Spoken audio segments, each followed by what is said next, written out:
എല്ലാവർക്കും നമസ്തേ.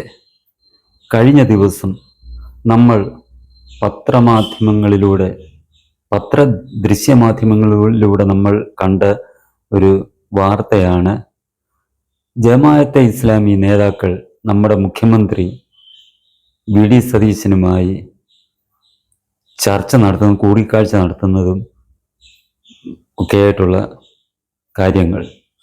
വളരെ സന്തോഷപൂർവം അദ്ദേഹം അവരെ സ്വീകരിച്ച് ചിരിച്ചുകൊണ്ട് അവർ നേതാക്കളോടൊപ്പം നിൽക്കുന്ന ചിത്രമാണ് നമ്മൾ കണ്ടത്.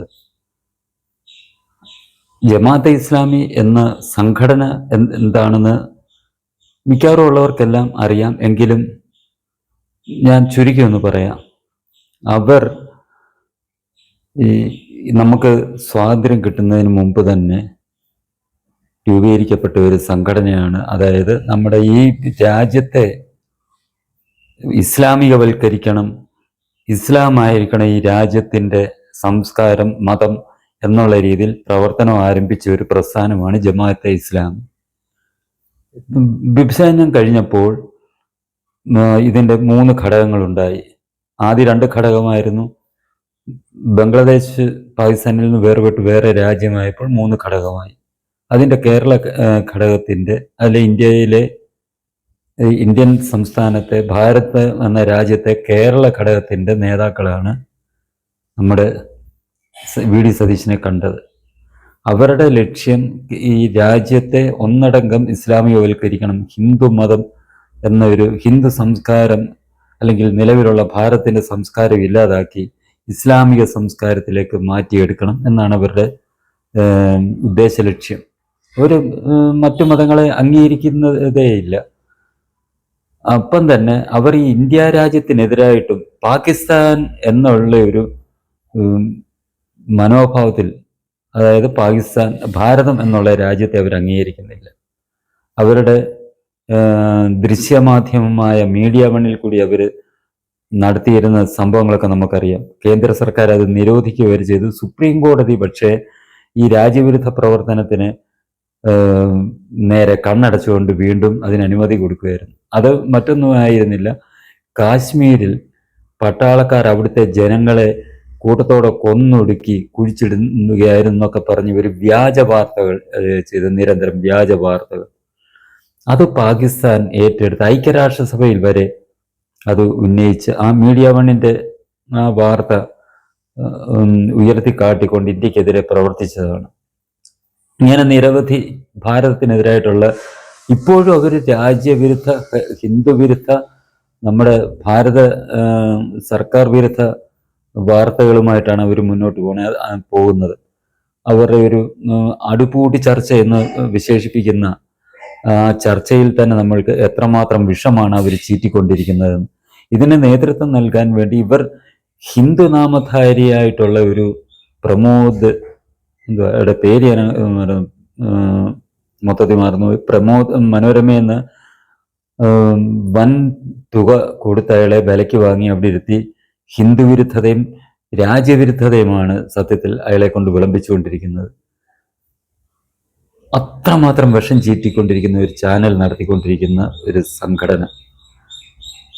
അവരുടെ നേതൃത്വവുമായി അദ്ദേഹം ചർച്ച നടത്തുകയും അവരെ വളരെ സ്നേഹപൂർവ്വം, ഭക്തിയാദരപൂർവ്വം സ്വീകരിച്ചിരുത്തുകയും ചെയ്യുന്ന വാർത്തയുമാണ് നമ്മൾ അറിഞ്ഞത്.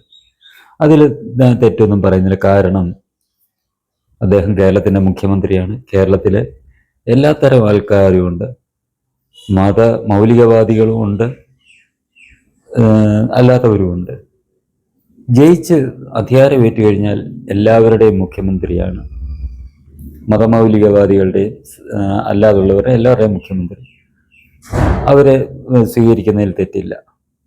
പക്ഷേ ഹിന്ദു നേതാക്കളെ കാണാൻ മടിക്കുന്ന വി.ഡി. സതീശൻ ഇസ്ലാമിക മതമൗലികവാദികളെ, അവരുടെ നേതാക്കളെയും കാണാൻ പ്രത്യേക താല്പര്യം പ്രകടിപ്പിക്കുന്നതിലാണ് നമ്മൾക്ക് എതിർപ്പ്.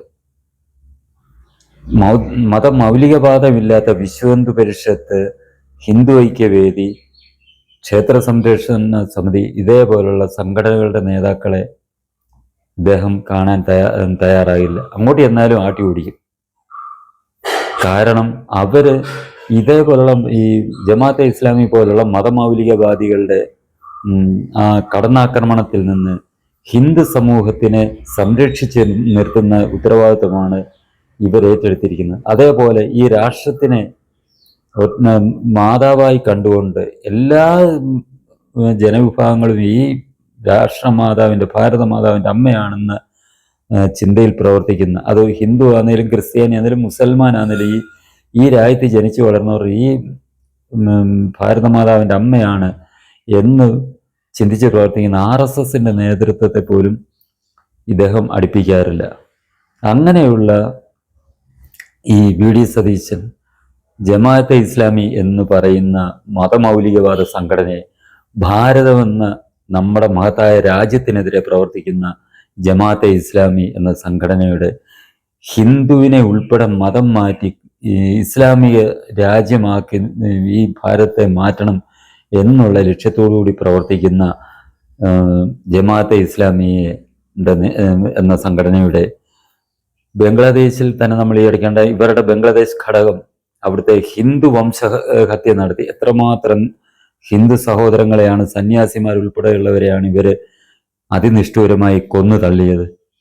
അതിനെ ന്യായീകരിച്ചുകൊണ്ട് അവരുടെ അവിടുത്തെ ഈ ജമാഅത്തിന്റെ നേതാക്കളെ ഉയർത്തിക്കാട്ടി അവരെ മഹത്വവൽക്കരിച്ചുകൊണ്ട് ലേഖനങ്ങളൊക്കെ പ്രസിദ്ധീകരിച്ച, അതിനെ ന്യായീകരിച്ച ഈ ജമാഅത്തിന്റെ കേരള ഘടകത്തിന്റെ നേതാക്കളെ വളരെയേറെ ആദരപൂർവവും വളരെ ഭക്തിപൂർവവും സ്വീകരിച്ചിരുത്തി ചർച്ച നടത്തിയ മുഖ്യമന്ത്രി VD സതീശൻ ഈ രാജ്യത്ത് ഇത്തരം പ്രവർത്തനങ്ങളൊന്നും നടത്താതെ ഈ രാജ്യത്തെ നിലനിർത്താൻ വേണ്ടി, ഈ രാജ്യത്തിന്റെ സംസ്കാരത്തിനെ അതേപോലെ നിലനിർത്തുന്നതിനായി ഹിന്ദു സമൂഹത്തിന് നേരെ നടക്കുന്ന ആക്രമണങ്ങളെ സമാധാനപരമായി തന്നെ പ്രവർത്തിച്ച് ചെറുത്തു തോൽപ്പിക്കുന്ന, ഹിന്ദുക്കളിൽ ഹിന്ദു എന്ന ബോധം വളർത്താൻ വേണ്ടി ശ്രമിക്കുന്ന സംഘടനകളുടെ നേതാക്കളെ കാണാൻ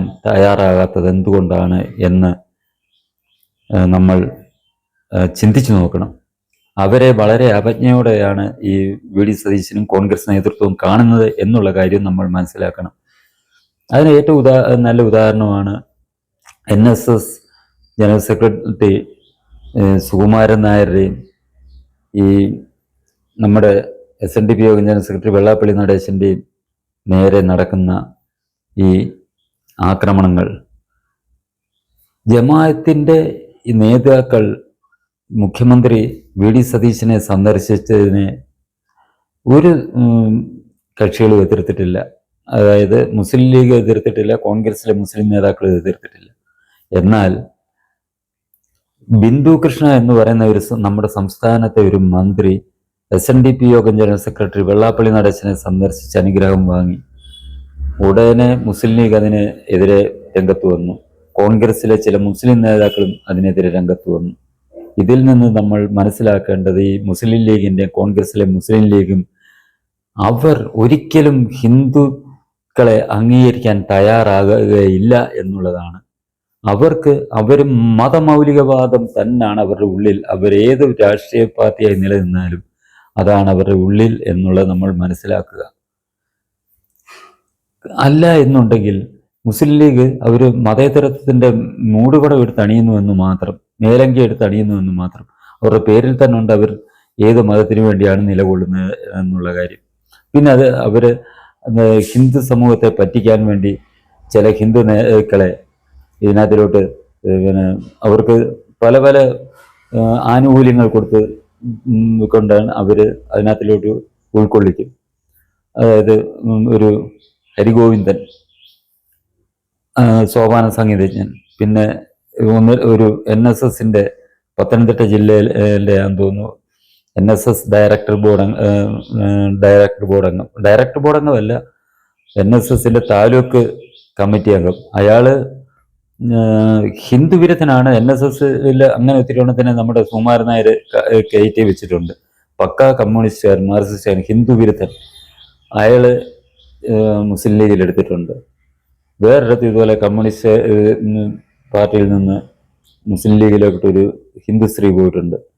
ഇത് അവർക്കൊന്നും, അവരെല്ലാം ഹിന്ദു വിരുദ്ധരായിട്ടുള്ള ആൾക്കാരെയാണ് മുസ്ലിം ലീഗ് പേരുകൊണ്ട് അവർ ഹിന്ദുക്കളാണെന്ന് അവരെ എടുത്തിട്ട് വലിയ ഞങ്ങൾ മതേതരവാദികളാണെന്ന് കാണിക്കാൻ വേണ്ടി അവർ ചെയ്യുന്നുണ്ട്. അതെന്ന് പറഞ്ഞാൽ ഹിന്ദുക്കളെ പറ്റിക്കുക എന്നുള്ള ഒരു ലക്ഷ്യത്തോടു കൂടിയാണ് അവരത് പ്രവർത്തിച്ചിട്ടുള്ളത്. ആ മേലങ്കി അണിയുന്നതിന് വേണ്ടി, മതേതരവാദികൾ എന്ന മേലങ്കി അണിയാൻ.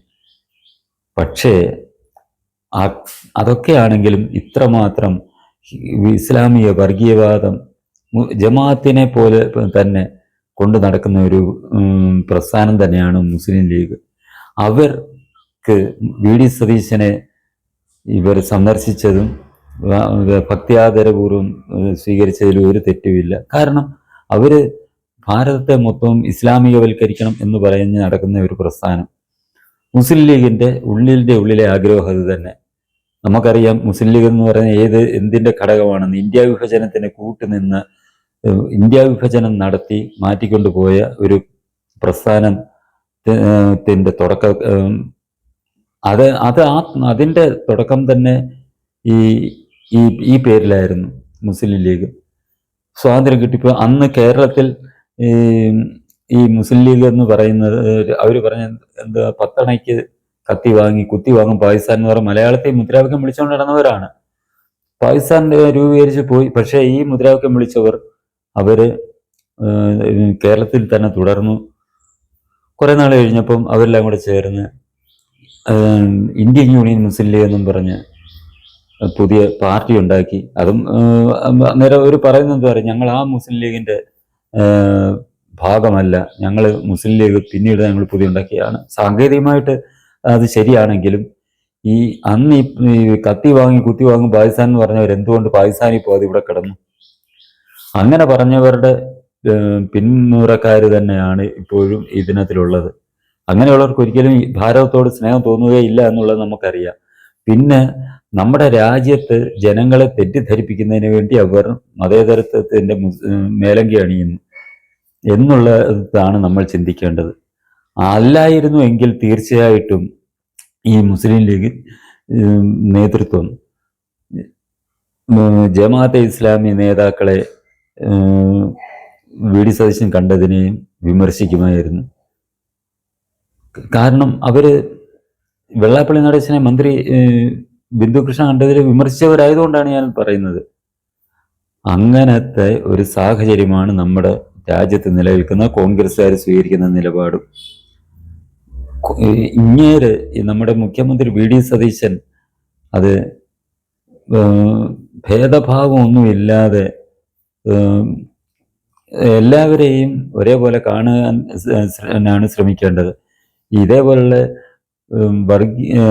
വർഗീയവാദികളായ മതമൗലികവാദികളായ ജമാഅത്തെ ഇസ്ലാമിയുടെ നേതാക്കളെയും, സമസ്ത എന്ന് പറയുന്നത് അതും മതമൗലികവാദികൾ തന്നെയാണ്, അതിൻ്റെ നേതാക്കളെയും കാണാൻ തയ്യാറാകുമ്പോൾ അവരെ പെരയ്ക്കകത്ത് കയറ്റി സ്വീകരണ മുറിയിൽ ഇരുത്തി അവരുമായിട്ട് സ്നേഹം പങ്കിടുകയും അവരുടെ മുന്നിൽ ഓച്ചാനിച്ച് നിൽക്കുകയും ചെയ്യുന്ന വി.ഡി. സതീശൻ ഹിന്ദു വിഭാഗത്തിൽപ്പെട്ട ഹിന്ദു സന്യാസിമാരെയോ ഹിന്ദു മതത്തിലെ വിവിധ സംഘടനാ നേതാക്കളെയോ സ്വീകരണ മുറിയിൽ ഇല്ലെങ്കിലും ആ സിറ്റ് ഔട്ടിലെങ്കിലും കുറഞ്ഞ പക്ഷം സിറ്റ് ഔട്ടിന് വെളിയിൽ മുറ്റത്തെങ്കിലും കസേര ഇട്ട് കൊടുത്ത് സംസാരിക്കാൻ തയ്യാറാവുകയാണ് വേണ്ടത്.